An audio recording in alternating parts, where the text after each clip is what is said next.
Hello મિત્રો, આજે આપણે એક એવી વાર્તા સાંભળવાની છે દુબઈથી માંડીને ગુજરાતના એક નાનકડા ગામથી ખૂબ મોટો માણસ બને છે. ચાલો તો આપણે વાર્તાની શરૂઆત કરીએ. ક્યારેય માણસ કરોડ રૂપિયા કમાઈ લે છે, પરંતુ એક જ સત્ય તેની આખી જિંદગીની કમાણી કરતાં પણ ભારે પડી જાય છે. આજે જે વાર્તા તમને સંભળાવવા જઈ રહ્યો છું તે માત્ર એક માણસ નથી, તે દરેક એવા દીકરાની વાર્તા છે જે પૈસા કમાવા માટે પોતાના ઘર, ગામ અને સંબંધોથી દૂર થઈ જાય છે. આ વાર્તાનો અંત એવો છે કે કદાચ તમારી આંખોમાં પણ આંસુ આવી જશે. ચાલો શરૂઆત કરીએ. રાજકોટ જિલ્લાના એક નાનકડા ગામમાં રહેતા હતા હરિભાઈ જોશી. ગામમાં તેમનું બહુ મોટું નામ હતું.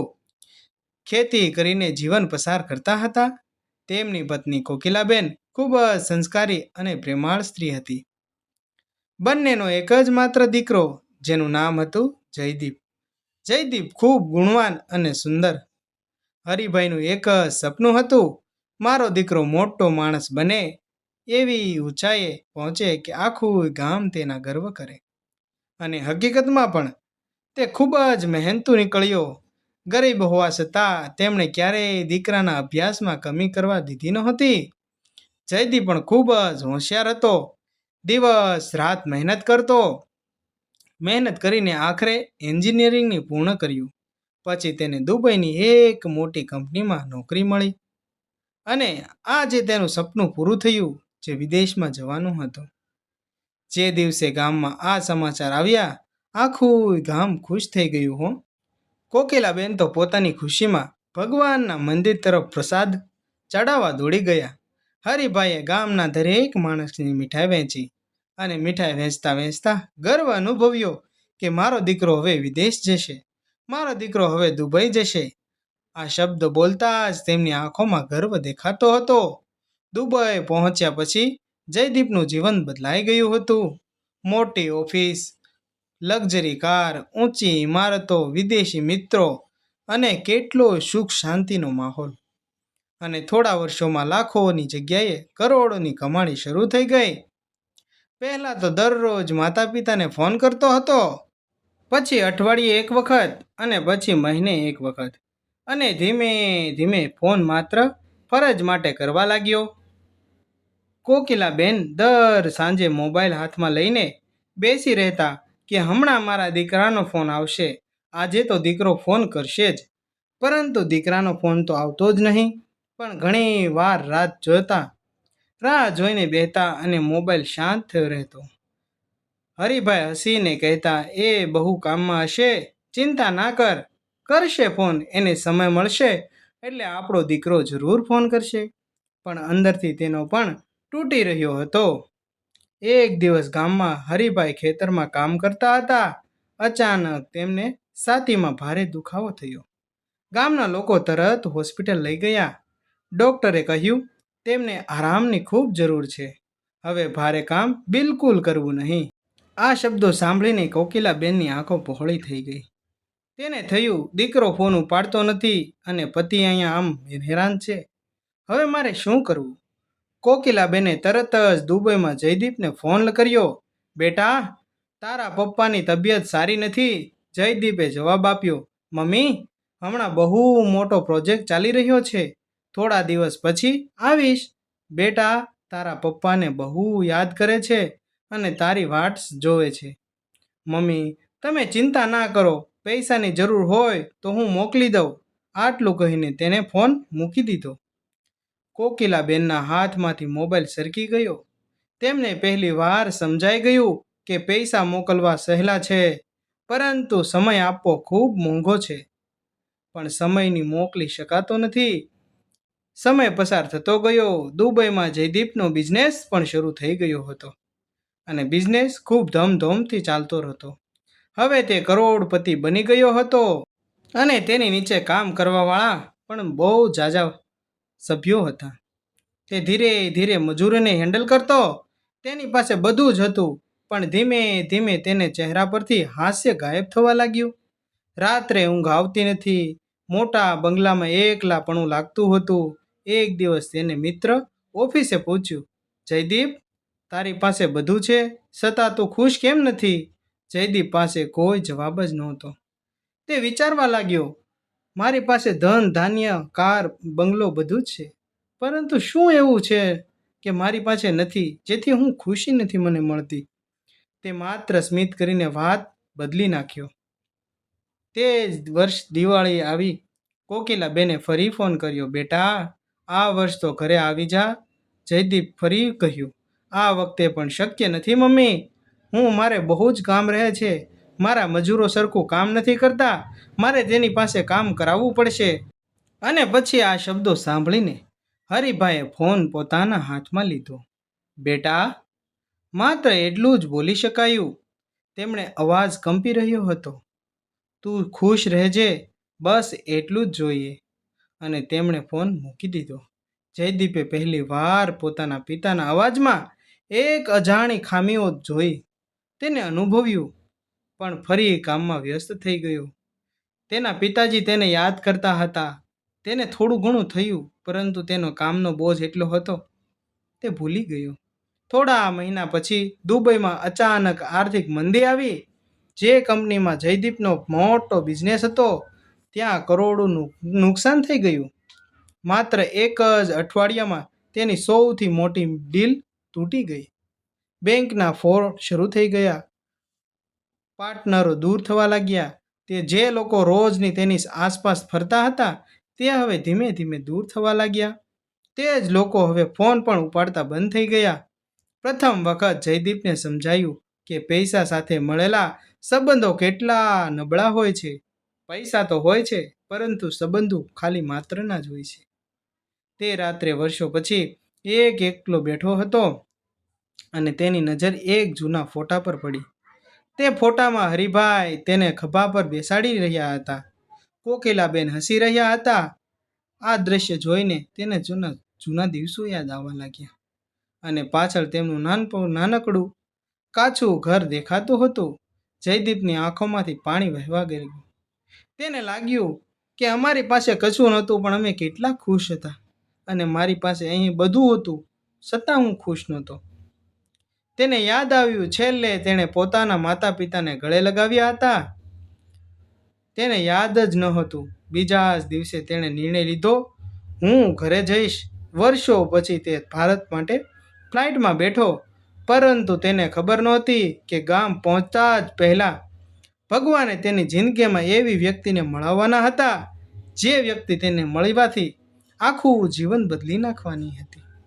જે માત્ર થોડા શબ્દોથી તેની આખી વિચારસરણી બદલી નાખશે. જયદીપ વર્ષો પછી ભારત આવ્યો હતો.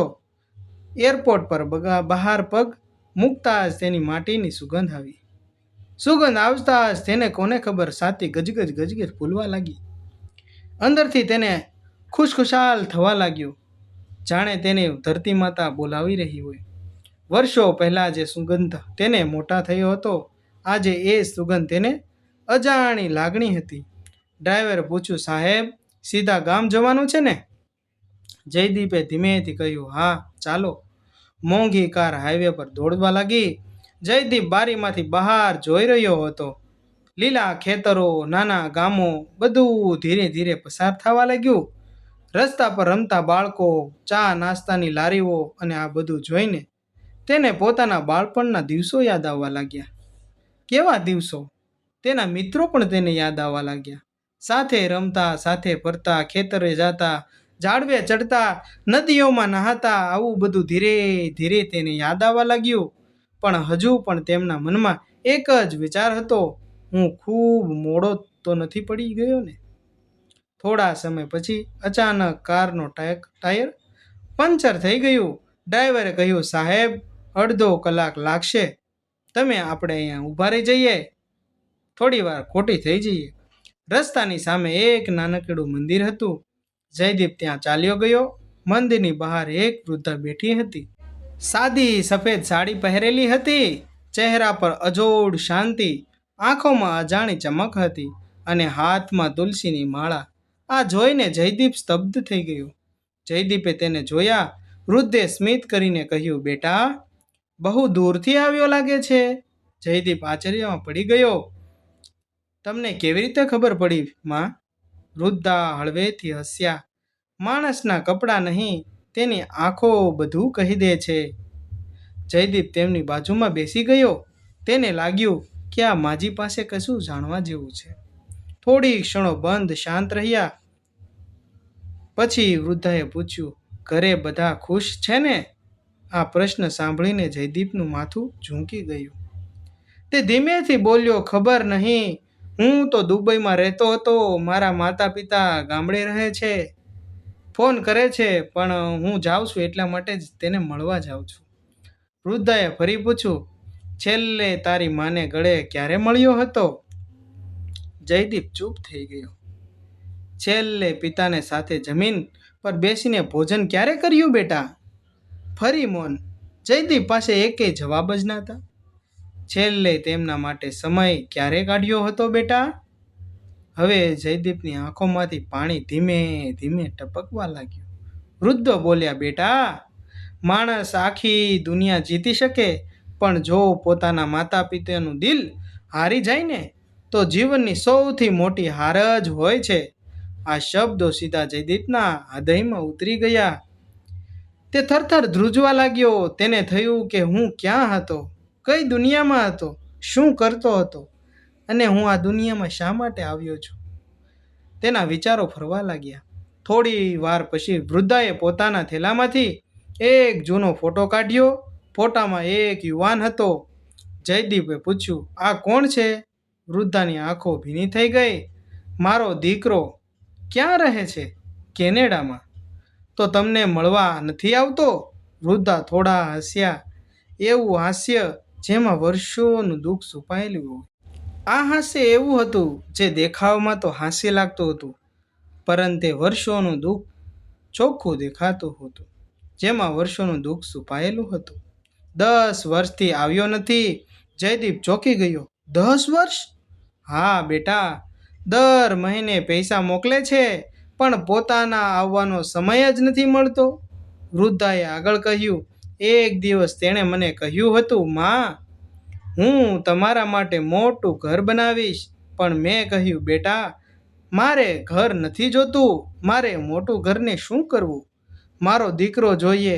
જયદીપ આંખોમાંથી આંસુ વહેવા લાગ્યા. કારણ કે વર્ષો પહેલા તેની માએ પણ લગભગ આવું જ કહ્યું હતું. વૃદ્ધા ફરી બોલ્યા, તને ખબર છે બેટા, વૃદ્ધ માતા પિતાને સૌથી વધુ કઈ વસ્તુ જરૂરી હોય છે તને ખબર છે? શું તેને પૈસા જોઈએ છે? શું તેને બંગલો જોઈએ છે? શું તેને સારી ગાડી જોઈએ છે? જયદીપના ના પાડી. સમય બેટા, સમય જોઈએ છે. પૈસા નહીં, ભેટ નહીં, મોટા બંગલા નહીં, માત્ર થોડો સમય આપો. તમારા માતા પિતા વૃદ્ધ છે, સાચી વાત છે, પરંતુ તમે દરરોજ એની પાસે 5 મિનિટ બેસો તો તેનું ખૂબ શાંત થઈ જશે. તેને લાગશે કે મારું કોઈક છે, મારું કોઈક સાંભળવા વાળું છે. એટલામાં મંદિરમાં ઘંટ વાગ્યો. વૃદ્ધા ઊભા થયા. જતા પહેલા તેમણે પોતાના હાથમાં પહેરેલું નાનું કાંડું દોરું ઉતાર્યું અને જયદીપના હાથમાં લાંબ બાંધી દીધું. જ્યારે પણ તને પૈસાનો ગર્વ આવે, આ દોરું જોઈ લેજે. યાદ રાખજે, જીવનમાં સૌથી અમીર એ નથી જેની પાસે સૌથી વધુ સંપત્તિ હોય. સૌથી અમીર એ છે જેના માતા પિતા તેના માટે દિલથી દુઆ કરે. જયદીપ કશું બોલ્યો જ નહીં. તે વૃદ્ધાના પગે પડી ગયો. વર્ષો પછી તે પહેલી વાર બાળકની જેમ રડી રહ્યો હતો. તેને ધીરે ધીરે બધું યાદ આવવા લાગ્યું. તેના દિવસો. થોડી વાર પછી ડ્રાઈવર આવ્યો. સાહેબ, કાર તૈયાર છે. જયદીપે પાછળ ફરીને વૃદ્ધાને શોધ્યા, પણ ત્યાં કોઈ જ નહોતું. મંદિરના પૂજારીએ પૂછ્યું, અહીં બેઠેલા દાદીમાં ક્યાં ગયા? પૂજારીએ કહ્યું. પૂજારી આશ્ચર્યમાં બોલી ઉઠ્યા, બેટા, અહીં કોઈ હતું જ નહીં. અહીં તો છેલ્લા 1 કલાકથી કોઈ વૃદ્ધા બેઠા જ નહોતા. તું એકલો જ વાત કરતો હતો. જયદીપના શરીરમાંથી જાણે વીજળી ચમકારા મારી ગઈ હોય. તેને થયું, આ તો અત્યાર સુધી મારી સાથે કોણ વાત કરી રહ્યું હતું? મને જે આ જીવનની સાચી સલાહ કોણે આપી છે? એનો અર્થ હું કોની સાથે વાત કરતો હતો? તેના હાથમાં હજુ પણ કાળું દોરું બાંધેલું જ હતું. તો પછી તે વૃદ્ધા કોણ હતા? સામાન્ય સ્ત્રી, ભગવાનનો સંદેશ, કે તેની જિંદગીને બદલવાનો કોઈ મોટો મોકલાયેલો કોઈ દેવદૂત હતો? તેને કશું સમજાતું નથી કે તે શું કરે. આ પ્રશ્નનો જવાબ તેને હજુ મળતો નહોતો. પણ એક વાત નક્કી હતી, જયદીપ હવે પહેલાંનો જયદીપ નહોતો રહ્યો.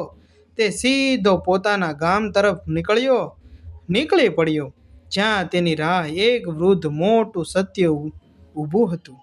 જયદીપનું હૃદય જોરથી ધબકી રહ્યું હતું અને કાર ચલાવવા વાળાને પણ કહી દીધું, ડ્રાઈવર, જલ્દી ગામ તરફ લઈ જા. મારે હવે મારા મમ્મી પપ્પાને પહેલાં મળવું છે. હવે મારા મમ્મી પપ્પાને જલ્દી મળવું છે. મારે તેને ગળે લગાવવા છે. જયદીપનું હૃદય એટલાપણે બદલી ગયું હતું. કાર ધીમે ધીમે તેના ગામ તરફ પ્રવેશી. ગામની દરેક ગલીએ તેને પોતાના બાળપણની યાદ આવી રહી હતી. ત્યાં તે રમતો, વટવૃક્ષ નીચે રમતો, જે શાળામાં ભણતો હતો તે તળાવના સાથે મિત્રો સાથે રમતો, કૂદતો, મારતો હતો. બધું એ જ હતું. બદલાયો હતો તો માત્ર જયદીપ.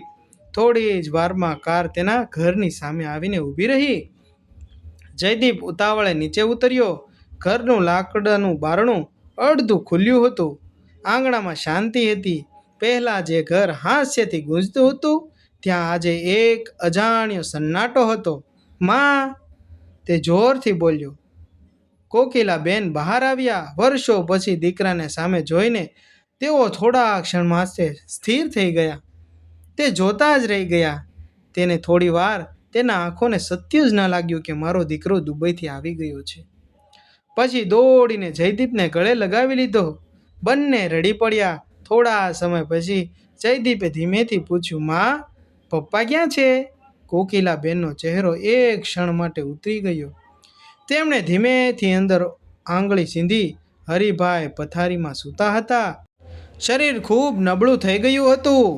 વાળ સંપૂર્ણ સફેદ થઈ ગયા હતા. જયદીપ ધીમે ધીમે તેમની પાસે ગયો. પપ્પા. હરિભાઈએ આંખ ખોલી. થોડી ક્ષણ સુધી તેઓ દીકરાને જોતા જ રહ્યા. પછી તેમના ચહેરા પર સ્મિત આવી ગયું. આવી ગયો બેટા?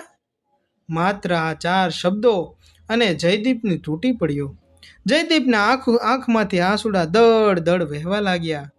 તે પિતાના પગે પડી ગયો. બાળકની જેમ રડવા લાગ્યો. પપ્પા, મારી ભૂલ થઈ ગઈ. મમ્મી, મારી ભૂલ થઈ ગઈ. મેં તેમને કેટલા સતાવ્યા. હું પૈસાની પાછળ દોડતો રહ્યો. તમારું તો હું યાદ જ ન કરી શક્યો.